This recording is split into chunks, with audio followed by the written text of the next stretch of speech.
Bonjour, bonsoir, je ne sais plus si je n'ai pas le temps de l'heure. Merci d'être là avec nous. Vous savez pourquoi vous êtes là, vous, puisque malheureusement, ce n'est pas un anniversaire heureux que nous fêtons aujourd'hui.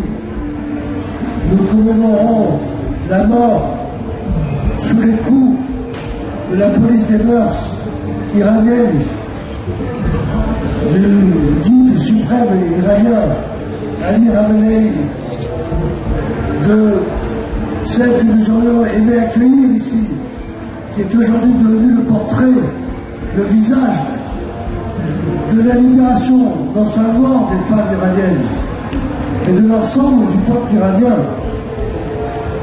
Elle qui a osé se dévêtir de son voile a été arrêtée, rouée de coups et morte le 16 septembre, il y a un an exactement, jour pour jour, 2022, à Téhéran.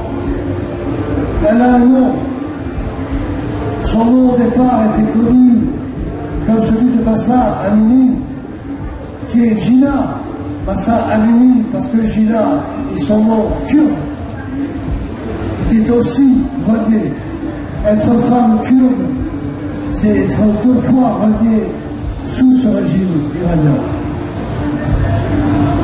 À la fête de l'humanité, si nous avons voulu organiser ce débat, ce n'est pas simplement pour rappeler la mémoire de Gina Mahsa. Ce n'est pas simplement pour dénoncer ce régime, mais pour essayer de comprendre comment ce mouvement extraordinaire qui a éclaté dès l'annonce de la mort de cette jeune femme de 22 ans, qui a remué l'ensemble de l'Iran, du Kurdistan iranien jusqu'au Balouchistan au sud, jusque dans les provinces centrales, qui s'est accumulé à des années de lutte, et qui aujourd'hui, très certainement, c'est ce dont nous allons parler avec nos invités, pris une autre dimension. C'est cette dimension-là que nous devrions essayer de percevoir. Et si personne ne lit dans des boules de cristal, d'essayer de dégager des pistes sur ce que depuis un an, ce mouvement a pu provoquer dans la société iranienne, quel type de rupture et pourquoi pas vers où pourrait aller ce mouvement. Évidemment, nous sommes à la fête de l'humanité, c'est-à-dire une fête d'un journal communiste, d'un journal progressiste. Et ce qui nous intéresse aujourd'hui, c'est de comprendre le sens de progrès que peut avoir ce mouvement. Et je voudrais présenter nos invités. Alors je vais remettre les lunettes de jour.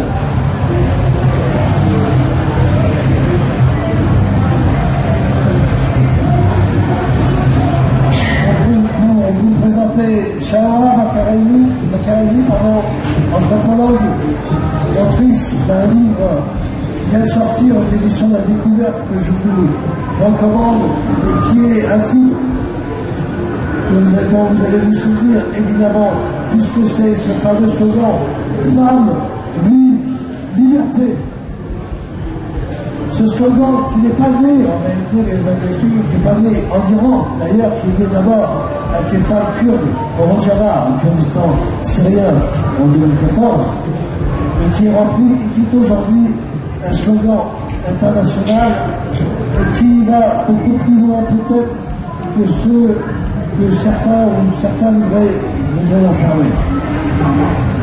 Avec nous également la consoeur, journaliste, Bahar Bakoy,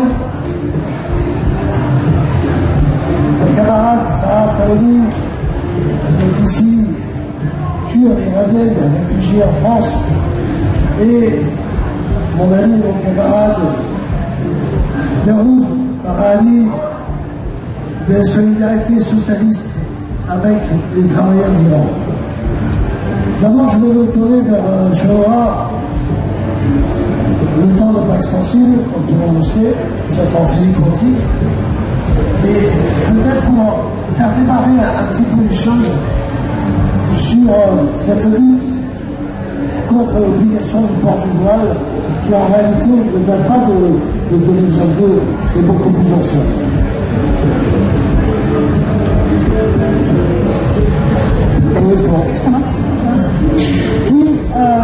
Oui, ce qu'on peut rappeler, et ce que j'imagine Sarah peut rappeler beaucoup mieux que nous parce qu'elle était là-bas à ce moment-là, c'est que les femmes iraniennes se sont opposées à l'obligation du port du voile dès le 8 mars 1979, et c'était la toute première manifestation contre la République islamique, contre ce qui allait devenir la République islamique.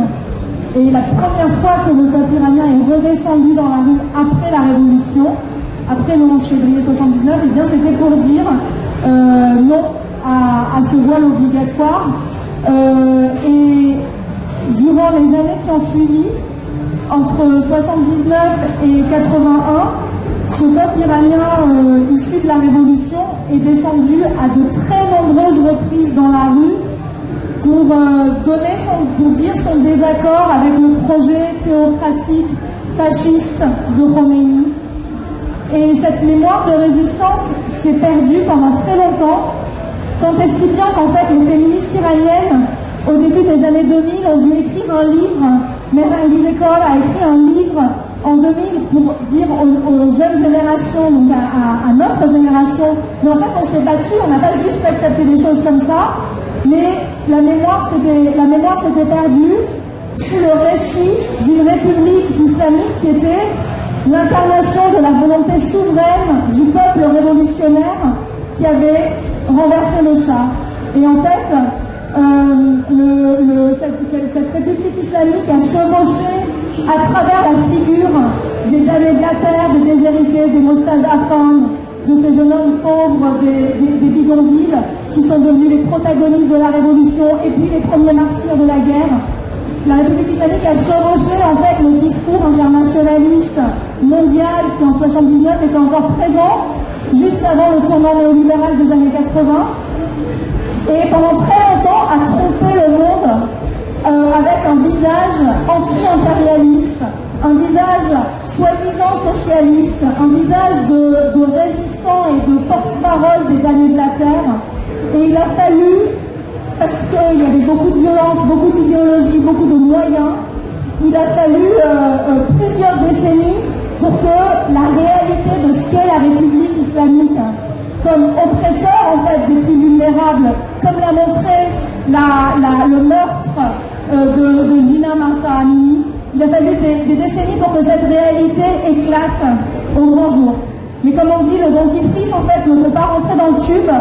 Et maintenant qu'il y a eu une prise de conscience que des dominations en fait économiques, des dominations, un racisme d'État et un apartheid de genre sont les méthodes de gouvernement de ce pays qui par ailleurs est une puissance impérialiste au Moyen-Orient, eh bien le peuple iranien peut se réunir derrière un nouveau discours révolutionnaire, même si après une première étape du soulèvement, il est possible que la lutte se reconfigure en empruntant des outils de résistance qui, eux, ne sont pas forcément insurrectionnels et révolutionnaires, mais qui sont hérités d'une résistance contestation plus longue de la société iranienne qui était réformiste pendant des décennies.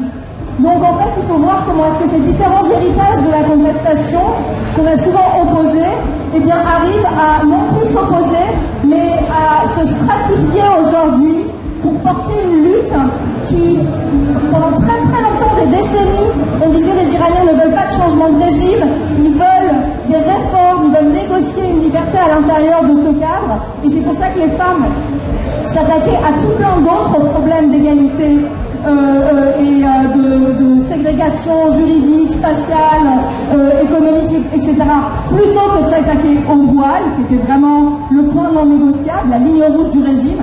Eh bien aujourd'hui, on est rentré dans un discours d'opposition, dans une volonté de changement, mais qui est quand même héritier de beaucoup de techniques de désobéissance, de reconfiguration des luttes et de résistance de la société civile et de résistance aussi de la classe ouvrière à travers des luttes, des grèves qui elles aussi ont une histoire, une genèse en République islamique et qui ont été aussi une des colonnes vertébrales de la révolution de 79.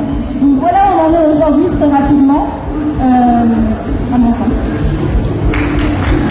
Merci Chara.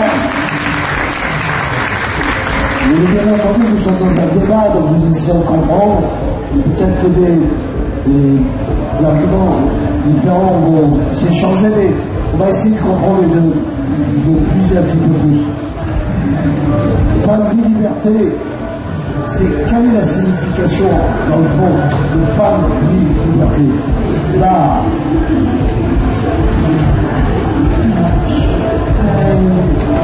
C'est un slogan, comme vous dites, qui est hérité du Kurdistan et qu'on a entendu dès les premiers jours des manifestations en Iran, dans la bouche des femmes, plus âgées, mais aussi beaucoup plus jeunes. Et donc, femme, vie, liberté, c'est-à-dire que les femmes en Iran demandent la part égale de celle des hommes. Et assez rapidement dans les manifestations, on a vu que les jeunes femmes se sont mis à retirer leur voile, à les brûler, à les jeter en l'air. Et comme disait Shora à l'instant, le voile, elles ont brisé un tabou parce que c'était une ligne rouge. Elles se sont attaquées directement à la ligne rouge qu'il ne fallait pas franchir. Elles ont demandé, elles demandent en Iran ces femmes de ne plus porter ce voile obligatoire. Alors, en Iran, les femmes doivent porter un voile qui doit couvrir leur visage. Elles ont le droit de se dépasser que l'ovale du visage, les mains, mais en fait, cette loi en Iran qui demande aux femmes de se couvrir, elle est interprétée aussi de manière assez subjective. Donc, tantôt les femmes sont aussi arrêtées parce qu'elles vont porter un jean, parce que leur voile est coloré. On sait que Mahsa Amini, elle a été arrêtée pour un voile mal porté. Semble-t-il peut-être quelques mèches dépassaient. Voilà. Et ce voile, en fait, c'est la partie émergée de l'iceberg, c'est-à-dire que si les femmes en Iran demandent à ne plus porter le voile, c'est aussi qu'elles réclament une égalité avec les hommes sur énormément d'autres domaines. En Iran, les femmes ne sont pas égales aux hommes, elles ne touchent pas le même héritage, il y a aussi une part de discrimination dans l'emploi, donc c'est un symbole en fait. Et ce qui est intéressant, c'est qu'elles sont allées directement attaquer ce symbole, cette ligne rouge, le voile dont la République islamique est si fière, dont il s'est vanté à travers le monde, il en a fait un symbole et elles sont allées attaquer ce symbole. Il y a eu d'autres mots pendant ces manifestations, pas seulement Femmes de liberté, mais aussi assez rapidement, dès les premières minutes, mort au dictateur en fait. Donc en fait, quand on réclame Femmes de liberté, quand on réclame l'arrêt du voile, on réclame la fin de la République islamique. Donc, Femmes de liberté, en fait, finalement, c'est aussi mort au dictateur, stop à la République islamique. Et en fait, c'est vrai que la plupart de ces manifestants, avec lesquels nous avons pu nous entretenir, nous journalistes, lors de diverses interviews, et peut-être des Iraniens de la diaspora, si vous parlez avec vos familles, on se rend compte en fait que les manifestants ont réclamé, leur objectif, c'est la fin du régime. Au départ, c'était tellement fort qu'on s'est dit non, c'est pas vrai, vraiment, ils disent ça, ils crient tous mort au dictateur. On a mis un petit temps à réaliser, mais en fait, oui, c'est vraiment vrai, ils vont très loin pour réclamer ça. Les manifestants sont aussi très jeunes, jusqu'au-boutistes, ils n'ont plus rien à perdre, ils ont un courage incroyable. Et ce que vous disiez, Shora, aussi, par rapport au fait que c'était un héritage des luttes passées, alors en effet, je pense que c'est pas, mais il y a aussi une génération des Iraniens avec lesquels nous sommes entretenus en Iran, qui ont peut-être plutôt mon âge, on va dire 40 ans.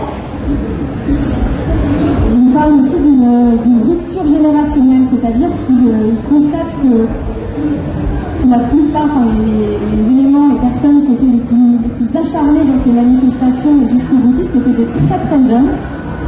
Et ces très très jeunes, ils sont prêts à aller jusqu'au bout, ils sont incontrôlables, ils sont très énervés, ils n'ont plus rien à faire.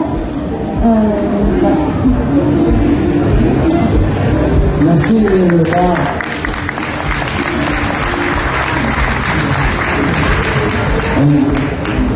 Ça va, ce combat qu'on voit aujourd'hui, qui est beaucoup plus rude visiblement au Kurdistan, on va dire, qu'ailleurs, est-ce que ce...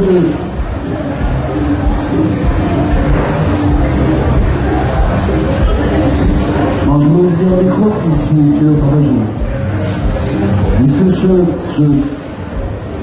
combat est simplement un combat de femmes ou pas, et depuis combien d'années en réalité ce combat se développe, et sur quelle base sociale se développe ce combat?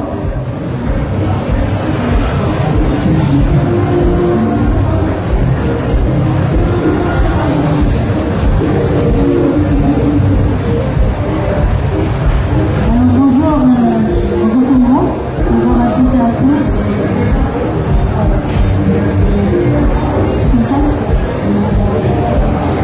Voilà, on est les chanteurs de charme. Voilà. D'accord, ok.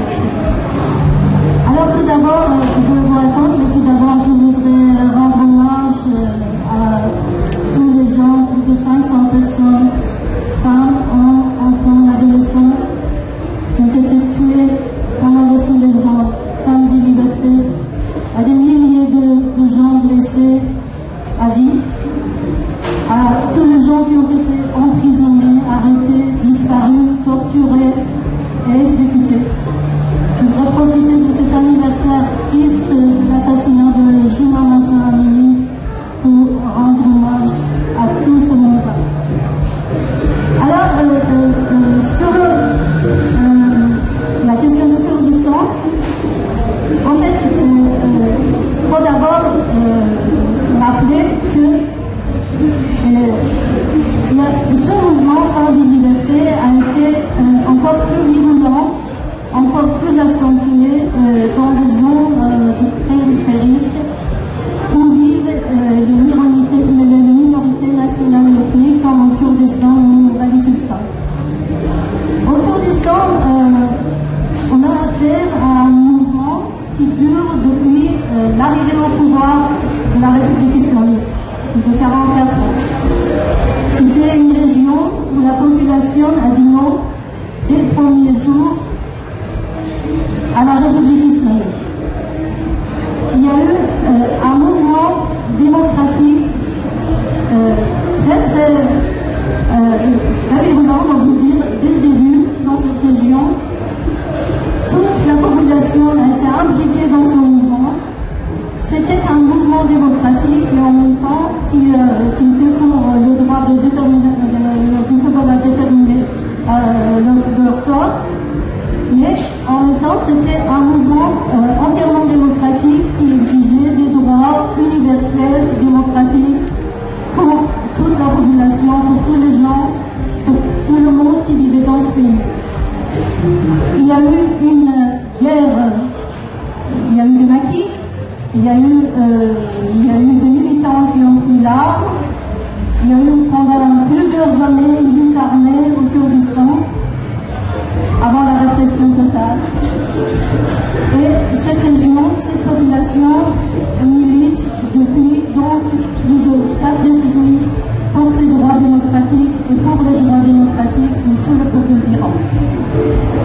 Voilà, donc dans ce mouvement, tout le monde sait, on le connaît bien, ce mouvement est parti du Kurdistan, ce mouvement Femmes et Liberté. Jina Mahsa Amini était originaire du Kurdistan, de la ville de Sarez. Elle était en visite à Téhéran quand elle a été arrêtée et battue à mort. Et donc pendant ses funérailles dans sa ville natale à Sarez, les femmes présentes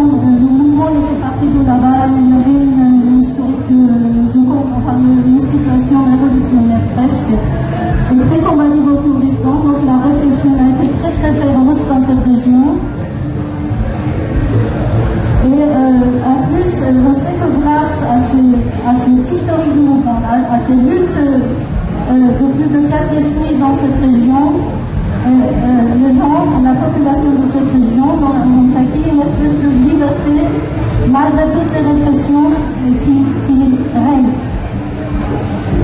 Les femmes prennent souvent la parole, même si le patriarcat dans tout l'Iran, mais aussi au Kurdistan surtout, date de très longtemps. C'est un patriarcat enraciné. Même si les féminicides, les mauvais traitements envers les femmes sont répandus partout, malgré tout cela, cette lutte de libération a permis aux femmes de se libérer ou de libérer leurs paroles de toutes ces oppressions qu'elles ont subies pendant très longtemps. Donc ce que je veux dire, c'est qu'il y a une tradition de lutte au Kurdistan qui touche particulièrement les femmes et qui sont vraiment les héritières de cette tradition de lutte et qui se manifestent à travers tous ces slogans, à travers toute cette lutte et des pratiques combatives et révolutionnaires des femmes et dans l'ensemble de la population de cette région. Voilà, il subit encore la répression la plus féroce de la République islamique. Depuis ce soulèvement jusqu'à aujourd'hui. Aujourd'hui même, il y avait, vous savez que c'est l'anniversaire, donc il y avait un rassemblement prévu à la cimetière de Sarès où il a enterré. Son père a été arrêté ce matin, aujourd'hui même. Toutes les routes menant à la cimetière avaient été fermées, occupées. Alors, la dernière fois, c'est-à-dire dans la 41 jours de sa mort, les gens avaient contourné les routes, des montagnes, des routes impraticables, mais ils s'étaient quand même rassemblés malgré ces conditions défavorables. Mais cette fois-ci, voilà, les autorités ont lâché un barrage, donc toute cette partie a été inondée. Tout ça pour que les gens ne puissent pas se rassembler dans cette cimetière qui est occupée aussi par des chars. Une cimetière occupée par des chars pour empêcher la tenue de rassemblement en mémoire de l'assassinat de Gina. Voilà quelle est la situation dans le Kurdistan en Iran en ce moment. Merci Sarah, merci pour les informations quasiment de la dernière minute de ce qui se passe. On savait, ceux qui ont eu l'habilité hier, on savait que depuis plusieurs jours maintenant, le pouvoir iranien s'attendant à des manifestations, a multiplié les arrestations, notamment de la famille de Gina Amini. On voit là qu'ils font feu de tout bois, en quelque sorte. Ils sont prêts à tout. Et donc, ça veut dire un pouvoir qui est aussi aux abois. Le pouvoir qui est aux abois depuis une année, et visiblement, pas seulement, Beyrouth Farahani, ça se produit dans un Iran qui connaît quand même depuis des années, des manifestations aussi de type social dont on parle malheureusement assez peu, puisque si, tant mieux, les arrestations, les morts qu'il y a eu ces dernières années a soulevé l'émotion mondiale. Il y a des syndicalistes aussi, comme notre ami Reza Shahani, qui est en prison, qui a écopé de 6 ans de prison, tu me diras si je me trompe, que nous avions accueilli dans les colonnes de l'humanité déjà. Donc la répression est aussi de type social. Pose-toi un peu le tableau de cet Iran-là. Bon, d'abord, merci de nous avoir invités et donné la possibilité de parler avec vous. Comme il a dit mon ami, mon camarade, qui connaît très bien l'Iran, de pouvoir avoir fait des voyages là-bas et rencontrer des militants du mouvement ouvrier et du mouvement social en Iran. Vous savez, le mouvement Femmes, Vie, Liberté n'est pas une tempête dans un ciel dégagé sans nuages. Au contraire, ce mouvement est la suite logique de plusieurs manifestations qui ont eu lieu en Iran, et surtout ceux qui étaient en hiver 2017 et encore surtout le grand mouvement contre l'augmentation soudaine du prix des essences et du gasoil en Iran en 2019, en automne 2019, que le régime, c'était quelque chose qui a pris comme un feu de paille. Les 29 provinces de 31 provinces qui constituent l'Iran étaient déjà en lutte à la suite de la suppression de subventions d'État à des produits de pétrole et qui a fait vraiment un bruit de détonateur. Et il y avait un mouvement que le régime islamique n'a pu l'éteindre qu'avec une brutalité. D'après Amnesty International, en automne 2019, il y avait entre 500 et 1500 morts, des dizaines de milliers d'arrestations et des centaines de blessés. Pour vous dire, il ne faut pas oublier que l'Iran n'est pas qu'un régime religieux, c'est surtout un régime capitaliste.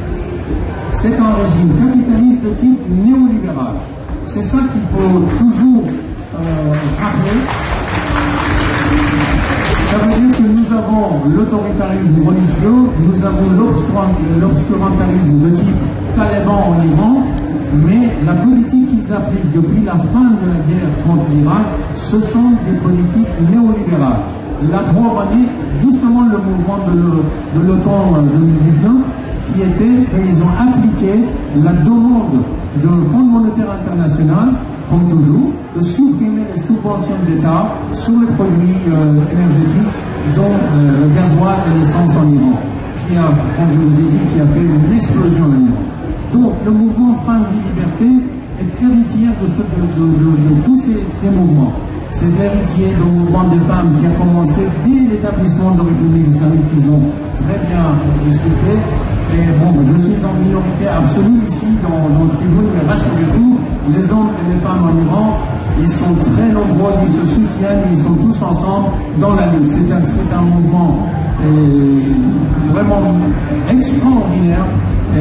C'est un mouvement qui couvre différentes couches sociales, différentes classes sociales. Et il y a des ouvriers précaires, que ce soit femmes ou hommes, il y a des militants de mouvements féministes, il y a des retraités, il y a des enseignants. Et comme il l'a dit Pierre, c'est que juste avant le soulèvement Femmes et Liberté, il y avait un rafle dans le mouvement ouvrier en Iran. Et toutes les personnalités connues, le mouvement des enseignants et le mouvement ouvrier ont été arrêtés et qui ont mis, vous savez, avec l'arrestation de 2 syndicalistes français et qu'ils ont accusés de connivence avec le pouvoir étranger, ainsi de suite. Vous le savez parfaitement. Pour vous dire, il ne faut pas oublier que ces politiques néolibérales, bien entendu, ils amènent avec eux une réaction des ouvriers. Et ça n'a pas, l'Iran n'a pas fait exception non plus. Autre chose, c'est que vous devez savoir, l'Iran n'est pas la Syrie, l'Iran n'est pas l'Irak. 75% des Iraniens sont des citadins, ils vivent dans les villes. Nous n'avons pas des tribus comme en Irak ou en Syrie, ou très peu, le réménage. L'Iran est un pays capitaliste avec une population urbanisée et en plus, étant donné qu'il y avait ces politiques néolibérales appliquées successivement de M. Khatami jusqu'à M. Rouhani et maintenant avec Raïssi, et le compte de l'histoire, c'est que vous connaissez tous M. Ahmadinejad et ses vociférations anti-impérialistes, anti-américains. En 2010, Dominique Strauss-Kahn, qui était président du Fonds monétaire international, quand il parlait du Moyen-Orient, il a dit « Nous avons 2 élèves exemplaires dans le Moyen-Orient. Ben Ali en Tunisie et Ahmadinejad en Iran. » Ça veut dire que non seulement ils appliquaient les politiques néolibérales, mais ils les appliquaient d'une manière très plaisante et conforme à des dictats du Fonds monétaire international. Donc, il ne faut pas étonner que l'Iran, pendant ces dernières années, a été un pays de mouvements de grève, de protestations. La République islamique d'Iran est champion d'exécution, mais le mouvement ouvrier des salariés en Iran est le champion de manifestations et de grèves en Iran. Pour vous donner une idée, en 2018, on a dénombré pas loin de 3000 grèves et manifestations de protestation en Iran. En 2019, plus de 4000. Après Covid, il y avait un peu de baisse, mais l'Iran était le seul pays de la région où même l'épidémie de Covid n'a pas empêché les manifestations et protestations. En ce moment même, nous avons le mouvement des enseignants, nous avons les retraités qui manifestent, nous avons même en prison, il y a 13 prisonniers qui ont été soudainement transférés d'une prison à l'autre, qui en Iran, c'est pas de bonne humeur, quand c'est comme ça, il peut se passer des choses. Ils se sont mis en grève, et parmi eux, il y a le Jafar Ebrahimi qui souffre de diabète, qui est presque en coma, et on a aux dernières nouvelles, nous ne sommes pas du tout rassurants, et c'est un militant du mouvement des enseignants, c'est un militant courageux de gauche, et que malgré sa santé fragile, il a participé à cette grève de la faim, et nous, personnellement, on le déconseille fortement, mais le mouvement de solidarité entre les prisonniers tel quel, qui ne pouvait pas ne pas le faire. Et ça montre le militantisme, la combativité de ces militants en Iran, qui malgré tout, ils amènent ce mouvement. Dans ce mouvement social, il ne faut pas oublier le rôle majeur qui est joué par les enseignants. Ils ont réussi à avoir une sorte de syndicat non officiel et qui a été le premier à pouvoir organiser des manifestations à travers l'Iran en utilisant les réseaux sociaux et surtout en utilisant leur réseau de militants en Iran. Et c'est pour ça qu'ils ont été durement réprimés par le régime. Nous avons le syndicat de transport de Wahed à Téhéran, nous avons le syndicat de soufflerie de Raftapé qui ont été champions pendant 2 ans. Les ouvriers de soufflerie de Raftapé, ils ont mené une lutte sans merci contre la privatisation de leur usine, encore une politique néolibérale appliquée en Iran, et ils ont eu gain de cause. Ça veut dire qu'ils ont une grande victoire et l'État a été obligé de retirer la vente de cette sucrerie.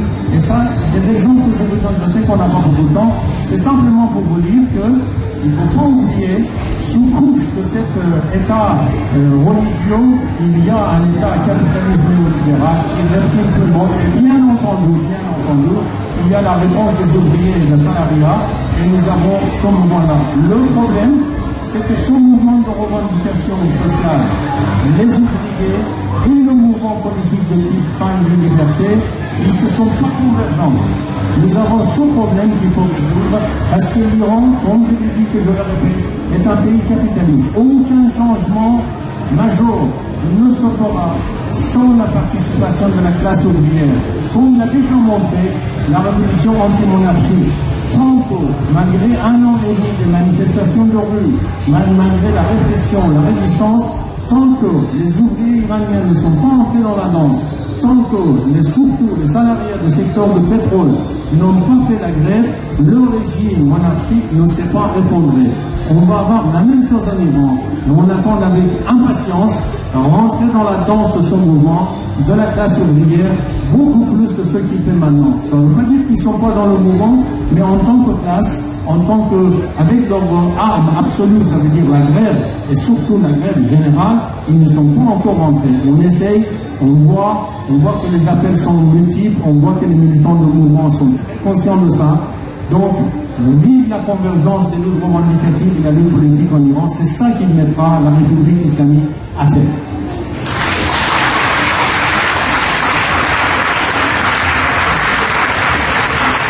Merci Léon. Alors, justement, c'est bien que les transitions sont assez immédiates, en réalité. Parce que Shaoura Bakarani, vous expliquez dans votre livre, que je vous recommande d'acheter, Vie, Liberté aux éditions de Découverte,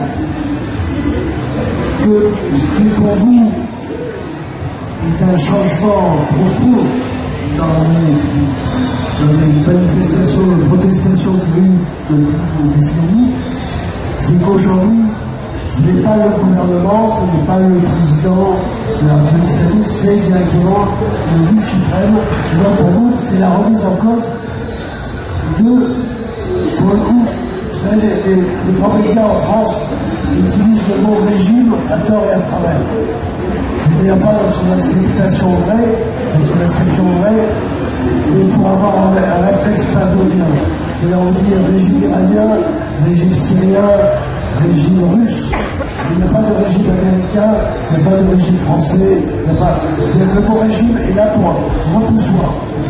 Le mot régime est une vraie définition je dis c'est de la constitution d'un État avec ses paramètres, tout ce qui fait ce régime iranien-là, donc, et du coup, remis en cause, il n'y a plus croyance chez les Iraniens que ce régime peut être transformé de l'intérieur ou peut être réformé de l'intérieur, mais que maintenant il faut le travail, comme disait Berrouz. C'est ça. Oui, absolument, c'est ce que je disais tout à l'heure. En fait, on a une belle illustration là de ce que c'est que l'hégémonie. Il y avait un discours qui permettait de tenir la République islamique et qui redéfinissait ce que c'était qu'être iranien à travers la République islamique. C'était vivre en République islamique. Et pendant très longtemps, ça a tenu. Et en 2022, mais je pense exactement comme Berrouz, depuis 2017, mais pendant un moment, on avait affaire à un mort-vivant. En fait, il était déjà mort, mais on pensait qu'il était encore vivant. Ce discours, en fait, du pouvoir qui le tenait, eh bien, ça s'est effondré depuis quelques années. Et 2022 nous a montré que le discours du pouvoir ne tient plus, que sa légitimité s'est effondrée.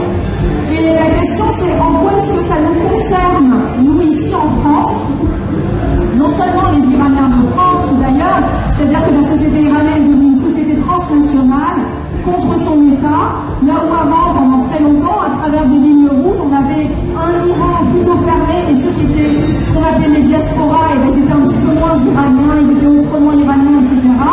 Donc on avait un Iran d'intérieur contre le reste à l'extérieur qui ne pouvait pas tout à fait comprendre et tout ça. Aujourd'hui, ce n'est plus le cas. On a une société iranienne transnationale qui veut le renversement de son État. Mais en quoi est-ce que ça nous concerne plus globalement ici? C'est que on a vu, en fait, on a assisté en 2022 à une ouverture des imaginaires politiques. Tout à coup, donc en effet, il y a un régime de pouvoir, et il y a un peuple qui descend dans la rue, et en effet, ce sont les jeunes qui viennent devant, mais en 1979 aussi, c'était les jeunes. Sauf que la mémoire de 79 s'est perdue. C'était des lycéens, des lycéennes aussi, beaucoup, des jeunes étudiants qui étaient dans la rue. Donc c'est souvent les jeunes qui vont et qui risquent. Mais, donc là, il y a une population quand même de toutes les classes, toutes les minorités ethniques et nationales, les hommes, les femmes, quelque chose de complètement transversal qui vient bousculer toutes les oppositions qui ont cimenté l'idéologie du régime entre les traditionnels, les traditionnalistes, les chiites et les occidentalisés, entre les classes populaires qui étaient soi-disant la base du régime et les classes moyennes. On disait oui, la démocratie c'est un problème de classe moyenne, le voile c'est un problème de classe moyenne, l'écologie c'est absolument faux. Donc on a tout à coup la réalité de cette volonté de changement qui a ouvert l'imaginaire politique, et on a un peuple qui montre en fait aux autres pays, et y compris en France, je ne pense pas qu'on soit dans une position de main tendue envers l'Iran. On est dans une position d'apprendre, de curiosité. La solidarité, elle se pratique à travers la curiosité pour ce qui se passe là-bas. Et comment il est possible qu'un peuple qui vit sous un régime de pouvoir et sous un discours comme ça extrêmement hégémonique va tout à coup dire, eh bien non, un autre monde est possible. C'est ça qu'ils ont dit. Et ils ont ouvert les imaginaires. Donc nous, en fait, on a aussi à apprendre à voir comment il est possible de basculer dans l'espoir collectivement, comment il est possible de devenir courageux collectivement, parce qu'en fait, la société iranienne, ses slogans, c'était la prudence et la patience. C'est les slogans de campagne du président Khatami pendant des années. La détermination était conçue comme quelque chose de dangereux, d'immature, de coupable presque, de faire monter le niveau de la violence politique. Et on a aussi ces formes-là ici en France ou en Occident, quand on explique comment est-ce que, comment la non-violence est devenue cette espèce d'idéologie qui permet de faire porter sur des militants comme ceux des soulèvements de la terre la charge d'être eux les terroristes ou les violents. Donc en fait, en Iran c'était la même chose, il y avait cette idéologie de la non-violence portée par les réformistes, ironiquement les architectes. Les réformistes étaient les architectes et les premiers artisans de la République islamique. Ils se sont réformés et ils ont dit voilà, vouloir le renversement du régime, c'est être violent, parce que ça va produire de la violence, ça va nous faire basculer dans de la violence. Et donc en Iran, ce qu'on observe, c'est une volonté de changement radical, portée collectivement, mais qui refuse aussi de faire tomber la résistance dans une lutte armée, parce qu'elle sait qu'elle prendra le chemin de la syrianisation. Donc il faut voir qu'en Baloutchistan et au Kurdistan, qui sont des régions transfrontalières, il y a un grand accès aux armes, mais il y a une discipline de la lutte qui a fait que les manifestants sont allés, par exemple, avec des cocktails Molotov, s'attaquer à des portraits de Khomeini, donc, ou bien s'attaquer à des casernes de Basiji au cocktail Molotov, mais donc on est dans une vision insurrectionnelle du soulèvement et pas dans une vision armée de la résistance. Et ça, il faut en prendre acte. Donc on a un peuple qui a ouvert son imaginaire, qui a décidé aussi de ses modalités de lutte en apprenant de ce qui se passait dans la région et qui nous montre aujourd'hui que c'est possible. Et ce qui est très très important, et je vais finir là-dessus, c'est que ça passe par le slogan Femme, Vie, Liberté.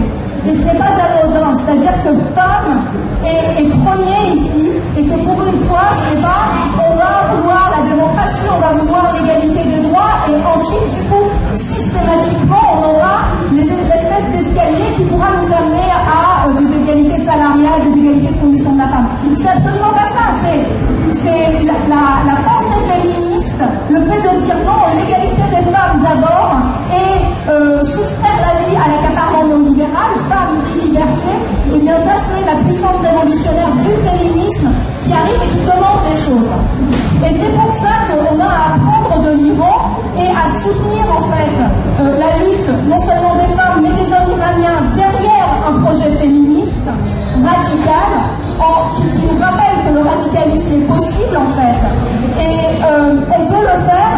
Par exemple, nous avons soumis en fait un texte à des mouvements féministes du monde entier qui se sont liés à ça. Il y a des féministes du Kazakhstan, il y a Nicolas Menos en Argentine, l'Astésis au Chili, l'Assemblée des femmes féministes de Martinique qui ont signé un texte qui vient dire en fait, pour nous, en tant que féministes, nous soutenons le mouvement Femmes Vie Liberté et nous refusons de déconnecter ce soutien féministe d'une position décoloniale et anticapitaliste parce que soutenir la demande d'égalité des femmes ne peut pas être déconnecté de la lutte contre toutes les formes de déshumanisation dont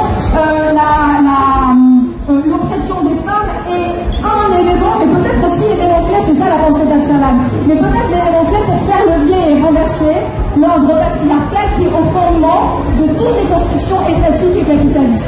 Donc ça, c'est un texte qu'on a signé, qu'on a demandé à des amis du monde et des alliés du monde entier de signer, qui est sur le blog de Mediapart, et vous pouvez vous y joindre. Et je pense qu'il est important de dire, voilà, on est dans une solidarité, le féminisme, c'est nous, il est anticapitaliste, il est anticolonial, et c'est ce que nous montrent les Iraniennes. Il y a une puissance révolutionnaire du féminisme, et notre solidarité, c'est d'apprendre d'elle, autant que de parler d'elle.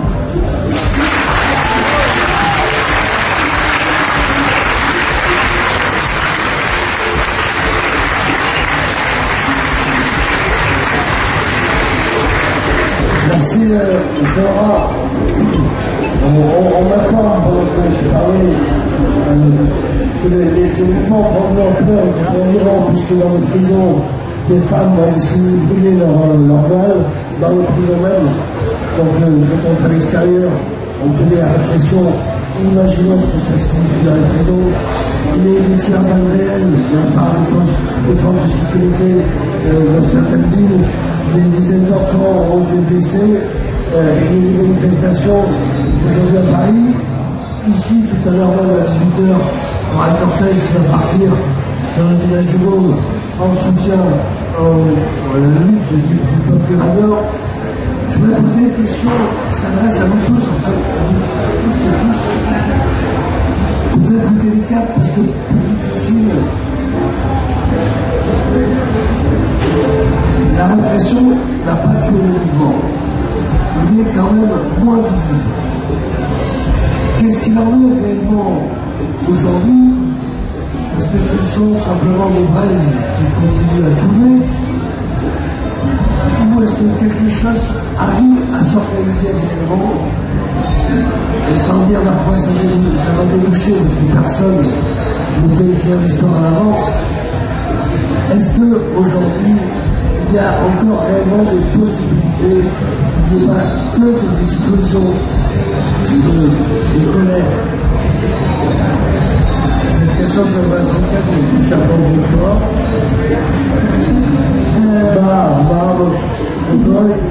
Bonjour. Effectivement, il y a une répression terrible qui s'est abattue sur les manifestants depuis cette année et ces derniers mois encore en Iran. Comme vous le disiez tout à l'heure, ce matin, les manifestations toute manifestation était empêchée quasiment au Kurdistan, dans la ville de Sarez, les villes sont très militarisées. Ces derniers mois, la répression féroce aussi contre les familles de victimes. Il faut savoir que plus de 500 personnes recensées ont perdu la vie dans la répression des manifestations, donc 500, mais certainement plus, parce que les familles sont aussi réduites au silence. Et même lorsque les noms des victimes sont sus de tous, et qu'on en parle à l'étranger, l'État iranien oppresse quand même ces familles.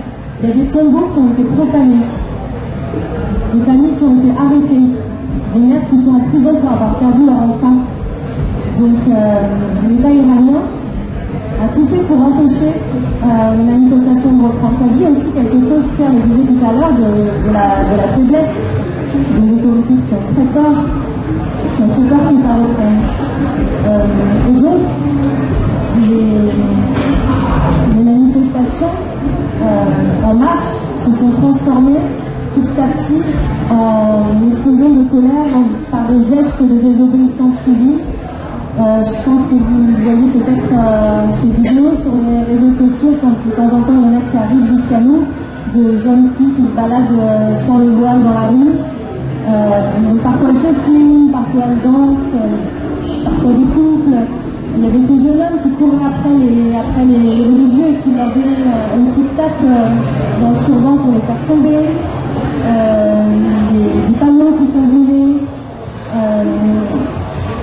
Et les gens qui sont allés en Iran récemment, qui reviennent, et puis les gens aussi avec qui on est en contact sur place, nous disent qu'il y a de plus en plus de femmes qui se baladent sans voile en fait, et qui ne le gardent même pas dans le sac. Et autour d'elles, les hommes qui passent à côté d'elles, leur sourient, ou les soutiennent.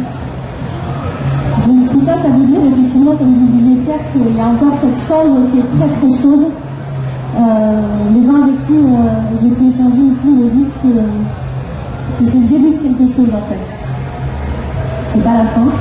Donc ensuite la question effectivement c'est comment est-ce que ça peut s'organiser, se globaliser, traverser les différentes strates, que ces jeunes étudiants qui sont entrés en contact avec les ouvriers.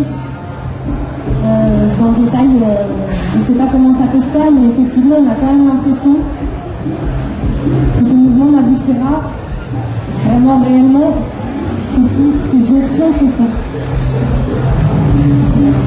Merci Mara.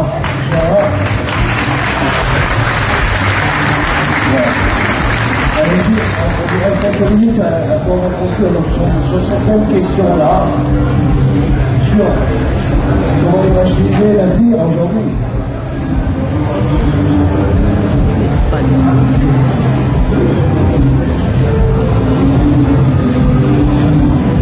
Comment imaginer l'avenir comment imaginer l'avenir de ce mouvement? Oui, en fait, vous savez, depuis au moins, depuis plus de 4 décennies, il y a eu des grands mouvements de masse, des revendications politiques et sociales, mais depuis 2017, on a presque un soulèvement, un grand mouvement de masse, de contestation, presque tous les 1 ou 2 ans. Donc on a eu en hiver 2017-2018, après à l'échelle nationale, à travers les pays, on a eu en 2018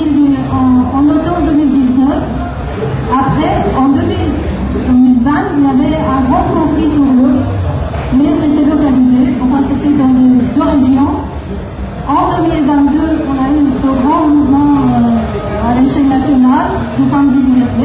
Donc vous voyez, à chaque fois, la République islamique emploie vraiment toute la force qu'avec la répression, ce régime ne propose rien d'autre que la répression. Aucun autre plan, aucun plan, rien du tout que la répression. Mais c'est vrai que sur le moment, la répression peut venir à bout de mouvement en cours, mais ça n'empêche pas la suite, ça n'empêche pas qu'un autre mouvement suive ce parcours. Donc, ça veut dire, tant que les raisons, tant que les racines de mal persistent, les mouvements continueront à s'exploser. Il y aura d'autres mouvements, même si ce soulèvement, il y en a beaucoup qui disent que ce n'est pas encore terminé, mais le soulèvement dans sa forme insurrectionnelle est énorme. La lutte continue autrement. Ce mouvement a eu des acquis, qui ne sont pas comme ça dans le néant, qui n'est pas parti dans le part. On voit aujourd'hui les femmes, par exemple, dans le groupe des femmes, de porter le voile obligatoire, malgré toutes les mesures répressives que le régime emploie. Et c'est inimaginable ce qu'il peut. Il punit même les commerçants, même toutes les institutions qui acceptent de servir les femmes envoyées. Donc les commerces, les boutiques sont fermées pendant une semaine, un mois, 2 mois. Ils ont des amendes lourdes à payer. Mais j'ai entendu dire qu'il y a aussi une chambre de commerce qui a été fermée dans une région pour avoir accueilli les femmes envoyées. Vous voyez, dans ces conditions, en plus d'emprisonnement, des amendes lourdes, toutes sortes de... Les femmes sont envoyées à donner des cadavres comme punition dans le mortoir. Il y a des femmes qui sont obligées d'aller se soigner chez les psychiatres et de suivre des thérapies parce qu'ils ont des problèmes psychologiques pour le voile obligatoire selon le régime. Donc, toutes sortes de punitions et de mesures inimaginables et inimaginables. Après tout ça, cette lutte continue. Il y a de plus en plus de femmes qui refusent de porter le voile obligatoire. Sachant bien que le voile obligatoire en Iran, ce n'est pas un mode vestimentaire. C'est le socle idéologique de la République islamique. C'est une politique. C'est-à-dire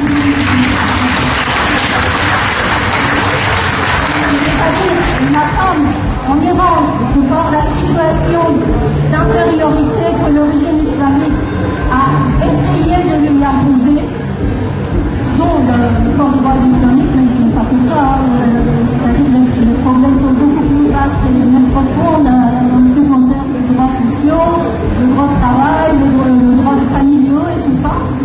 Mais les femmes, finalement, sont devenues des sujets politiques. C'est le régime même qui a transformé les femmes en sujets politiques. Donc, la lutte contre le voile obligatoire, c'est aussi une lutte politique, éminemment politique des femmes. Ce n'est pas une lutte pour juste, j'aimerais bien l'habiller comme ça, ce qui est tout à fait bon aussi, parce qu'on a le droit de porter ce qu'il veut.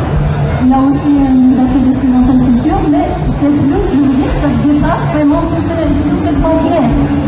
Donc c'est dans ces conditions que je veux dire, les acquis de ce soulèvement continuent de rester vraiment vivants et de s'appliquer, donc de facto, par la volonté de la rue, par la volonté d'en bas. Il y a aussi, évidemment, d'autres acquis. Ce mouvement, évidemment, c'était pour la démocratie, outre la Commission générale des femmes, c'était pour la démocratie, contre le pouvoir clérical, contre un régime dictatorial théocratique, mais aussi des exigences et de revendications économiques et sociales très profondes. C'est aussi pour avoir des conditions de travail dignes, pour avoir des salaires dignes, pour avoir une vie convenable, pour avoir un emploi, contre tous ces problèmes sociaux, tous ces phénomènes, c'est-à-dire que ça ne s'arrête pas vraiment à la frontière de suprastructure politique, il est profondément aussi social et économique. Donc, vous voyez, ces acquis ne vont pas s'arrêter là, même si la forme insurrectionnelle de ce mouvement est calme, même si ça n'existe plus des mouvements de manifestation dans la rue, mais la volonté des gens, la volonté de la population de changer l'état de choses existantes reste toujours vivant, ça perdure, et il y en aura d'autres. Il y aura d'autres mouvements, il y aura d'autres soulèvements, tant que les racines de l'homme ne sont pas éradiquées. Voilà. Merci Sarah. La parole à toujours avec Amir. Oui. Voilà, je continue dans la même lignée pour vous dire que on vous a expliqué qu'il y avait des mouvements, et il y a surtout le mouvement Femmes, Vie, Liberté. Mais l'État iranien, le gouvernement iranien, ne répond absolument à aucune des revendications qui ont été soulevées pendant ces mouvements. Ni liberté civique, ni liberté politique, ni surtout les demandes sociales. Il y a une crise de logement incroyable en Iran qui a forcé une migration interne. Il y a beaucoup de gens de soi-disant classe moyenne qui étaient vraiment des couches moyennes de la population, qui sont obligés d'aller dans les périphéries des grandes villes. Maintenant, dans les périphéries des grandes villes, vous avez des chômeurs, vous avez des précaires, vous avez un enseignant impayé, vous avez toutes sortes de salariats ou sans emploi qui vivent côte à côte. D'où une nouvelle forme d'organisation, pas tellement nouveau, mais dans la lutte en Iran, on n'avait pas fait recours, c'est le comité des quartiers. On entend la formation du comité des quartiers, qui est un ensemble de tous ces gens-là qui vivent ensemble dans les zones géographiques, qui sont généralement pas très loin des centres des usines ou des complexes industriels, et ça donne une idée de sorte d'organisation qu'ils vont faire. Mais ne détrompez pas, étant donné que l'État iranien ne répond aucunement, même dans une façon partielle, à des demandes sociales, ces mouvements vont éclater de nouveau. Vous ne pouvez pas l'empêcher. On peut tout faire par le baïonnet, comme on dit Clémenceau, sauf s'asseoir dessus. Et le gouvernement iranien était en train de tenter de tout miser sur la répression. Donc, tout le cas, il y aura une réponse. Même si ce n'est pas cette fois, il y aura d'autres réponses parce que le gouvernement, l'État, dans sa généralité, ne répond pas à des exigences civiques, politiques et surtout sociales de la population. Et la rupture entre le gouvernement, le régime et la population est totale.